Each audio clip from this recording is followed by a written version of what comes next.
Hey guys, Adam here with AmericanTrucks.com. Today we're taking a closer look at and installing the Rough Country 2-inch front leveling struts available for the 12 to 18 four-wheel drive Ram 1500s without air ride.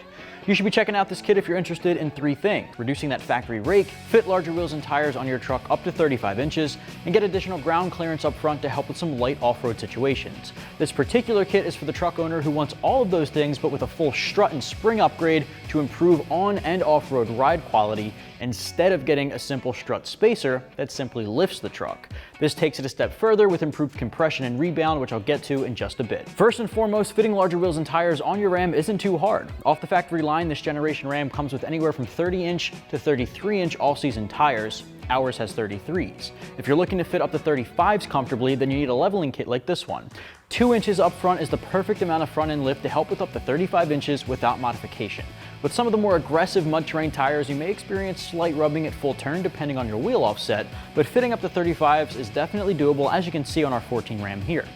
When it comes to leveling out your truck's appearance by reducing the factory rake, a 2-inch leveling kit like this one from Rough Country makes it super easy. If you're not familiar with the term rake, just know that it's basically your truck's front end sitting lower than the rear in order to help with towing and hauling. A lot of truck owners want a more even stance, in which case 2 inches is a really common leveling kit size to get the job done. A 2.5 or 3-inch leveling kit would eliminate factory rake, but 2 inches brings the front end up a bit while still leaving some of that rake to help with towing and hauling. Getting additional ground clearance is easily attainable with a leveling kit as well. Since you're bringing your front end up a couple of inches, you'll be able to drive right over some of the smaller obstacles that otherwise may have come in contact with your front end. The stock front bumper sits pretty low, so adding any additional height can make the difference with those smaller hazards on and off-road. The Rough Country 2-inch strut is built specifically for lifted applications. It comes with preloaded coils on a strut body that's built to achieve a 2-inch lift height in the front.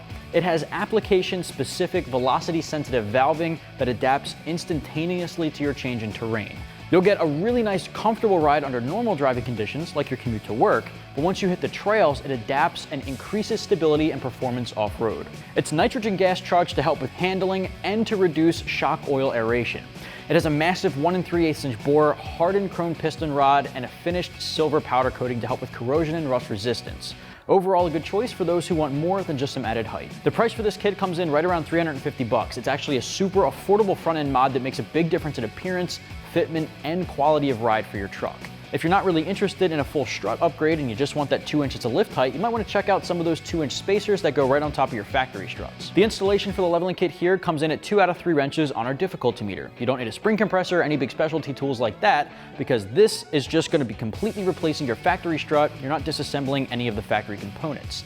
You want to make sure you have about 2 to 3 hours on hand from start to finish to knock out both sides. Keep in mind, you'll need to get in alignment once everything is said and done. Be sure to torque everything back down to factory spec if you're tackling it yourself. I'm going to walk you through the whole process. Let's get started. Tools used in this install include a cordless impact, air gun, 15, 16, 18, 21, 22, 15/16 deep sockets, universal swivel socket is recommended, flathead screwdriver, a hammer, 15 and 17 millimeter ratcheting wrenches, 21 millimeter wrench, 15 millimeter wrench, 15/16 wrench, and varying pry bar sizes. All right, to kick things off, I'm going to show you guys how to uninstall your factory strut here on our front driver's side. Now, of course, you want to get your wheel out of the way. That's step number one. We're supported on a lift, but if you're working on the floor, make sure you have a floor jack properly supporting the weight of the vehicle. Moving on from there, we'll have to disconnect the ABS lines from the knuckle and from the brake line itself, just to make sure that when the knuckle drops down out of the upper control arm, we're not putting too much stress on those brake lines. All right, so for this ABS line, just follow it down to the back of your knuckle here. That's connected with a plastic clip. Just gonna wiggle that back and forth till it pops up. Now you wanna follow that guy up to the top here. That's connected to your brake line. That you're just gonna pull apart just like that. Now we have more slack on our brake line, so we're not putting tension on them. Next up, grab a 16 millimeter deep socket, and we're gonna remove the factory nut off of our sway bar end link. All right, set that aside. All right, next up, we're gonna disconnect our tie rod end. Now, before we get started, you wanna know that this is a 21 millimeter nut. Now, in some cases, if you use an impact gun on this, the entire stud will spin in that ball joint. You may need a 10 millimeter socket and a 21 millimeter wrench to get the nut off while holding that stud steady. For our first time, I'm gonna use our 21 millimeter deep socket in my air gun to get this guy off. All right, so ours didn't give us any trouble, but that is still worth noting. Now before I take this guy out, I'm actually gonna leave it in and just put that nut a couple of threads on just to keep the entire hub assembly from rotating while tackling the upper control arm. All right, so next we're gonna do the upper control arm to the knuckle. Now, Ram uses a castle nut here, which has these open gaps all the way around, and through one of the gaps, going through the stud itself, is a metal retaining pin. We're gonna use needle nose pliers to pull that pin straight out.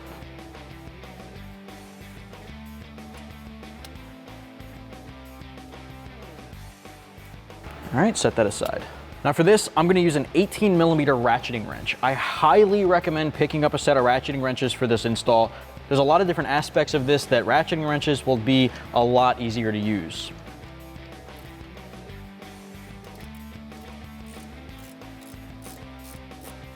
All right, so once we broke that loose, I can back this off with my hand.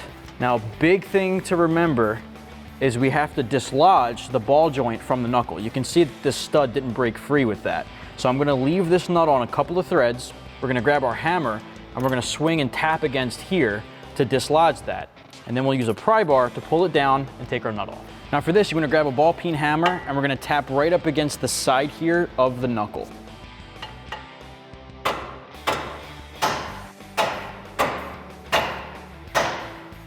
All right, with that dislodged, you'll see that the upper control arm moves freely in there. Let's take our nut off, and it comes with that larger spacer.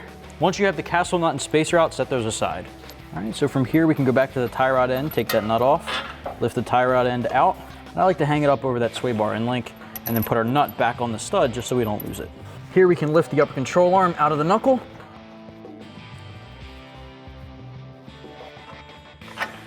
And what I like to do is just grab the upper control arm castle nut and thread it right back on again so we don't lose it, just like the tie rod end.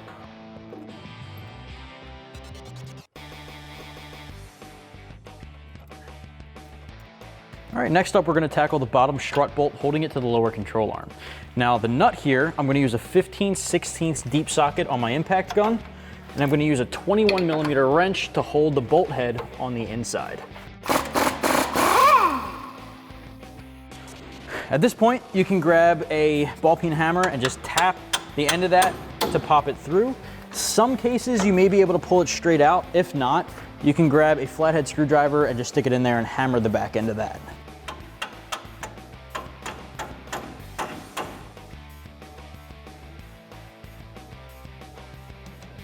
All right, so now we can focus on the top 3 strut tower nuts. Now grab a 15mm wrench, and I'm gonna use again the 15mm ratcheting wrench. Again, this really comes in handy.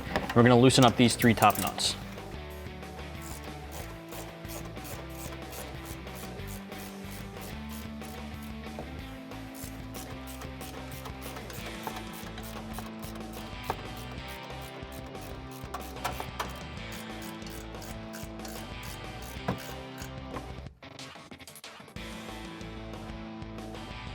All right, so now our strut is free. I'm gonna use a pry bar here between the lower control arm and the strut body at the bottom to pry this guy out of position.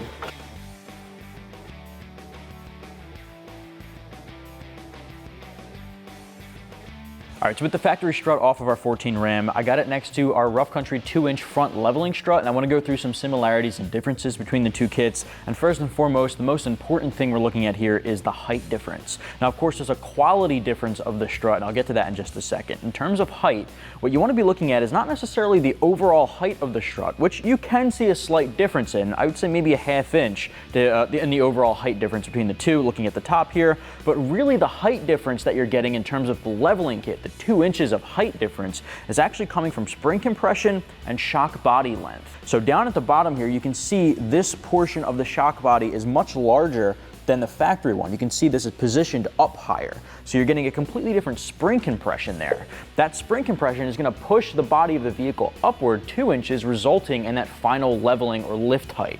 Now, in terms of quality of strut, there's a big difference as well. So aside from the actual lift, the factory strut isn't really optimized for a lifted application. It's not really optimized for off-roading. Your new strut here, not only inside of the dampening of the strut itself, but the spring itself is going to be more optimized for not only a lift, but also off-roading. You're going to get a better compression and rebound with the Rough Country off-road strut here, and that spring is going to give you a nice comfortable ride on-road that's going to quickly adapt to the extreme terrain that you face heading off-road. So overall, you'll definitely get a better performance out of your suspension when hitting those rocks and bumps going into the trails. But on-road, you can expect a really comfortable daily driver with this strut. Overall, it's going to maintain that factory-like ride quality where you want it to, and then it's going to outperform the factory strut when you hit the trails. So with that said, what I want to start doing now is installing this in the truck, and essentially you're just going in reverse order. Because the strut is all built in right out of the box, you don't have to install any kind of leveling kit spacer to the top of this. Right out of the box, you are good to go.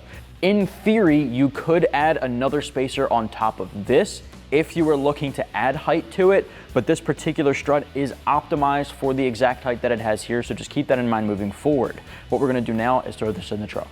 All right, so for the reinstallation here, it's pretty much the reverse order. I'm gonna take one of the nuts included in the kit and just place it on top of the upper control arm just for easy access.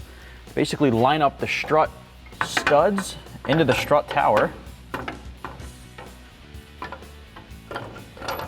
All right, once that's in there, grab one of those nuts, and I'm just gonna use one to hold it in place there, and then we can seat the bottom into the lower control arm.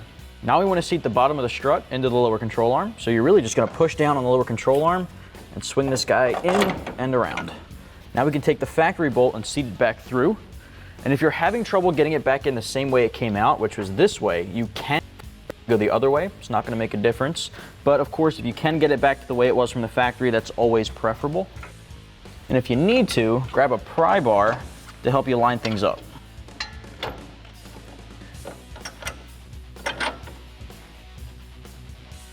So now we can grab our socket and our impact gun and tighten this down. All right, so now I'm using my 15/16 socket on the nut and a 21 wrench on the bolt head. All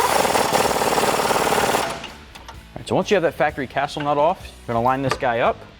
I like to use a pry bar just to make life a little bit easier. Put it under one of the coils and bring it down. That way you can hold it there as you put the spacers on and the washer, and then follow it up with that castle nut. All right, so now you can let go and tighten that guy down. All right, for this I'm using an 18mm and a swivel socket to make life easier. All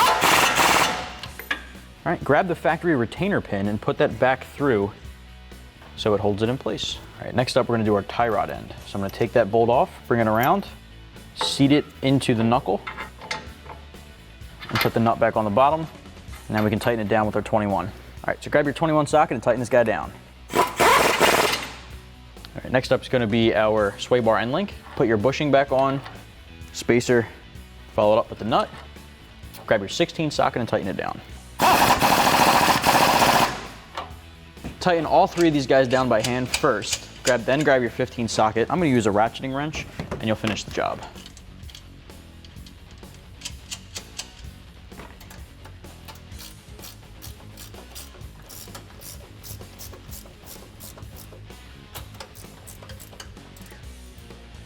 All right, there you have it. You can repeat on the other side. That's gonna wrap up my review and install for the Rough Country 2-inch front leveling strut assembly, available for the 12 to 18 four-wheel drive Ram 1500, excluding air suspension models. You can get your set right here at AmericanTrucks.com.